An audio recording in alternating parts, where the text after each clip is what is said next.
Acum, hai, uitați-vă cum se sparge un geam de olsit. Mai simplu decât la Audi.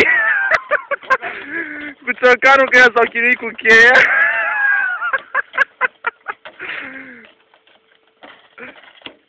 Cum să spargi un geam de olsit? Simplu, cu un ciocănel micuț. Uite, acum scoatem cheaderul. Ha? Dai cu post de tare? Nu tare. Dă-te de vreo 10 ori ca să-ți faci. De. E, uitați cum se dezlepana. Ha?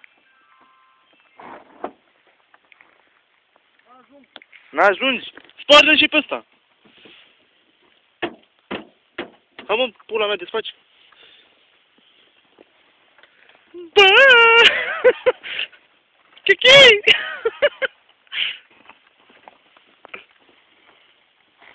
Zuzu, Zuzu! Ce oi congelat? Ha, mă, desfaci. Lele. Da, ce-uri. S-a desfăcut ușa pe partea dreaptă. Dâg, dâg. Această mașină nu are volan. Bă-te mă mai repede, că am făcut din mine. De ce mă, nu faci mișto?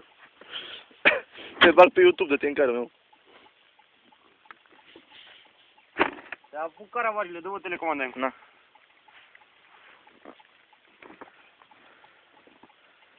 Mergem pulă.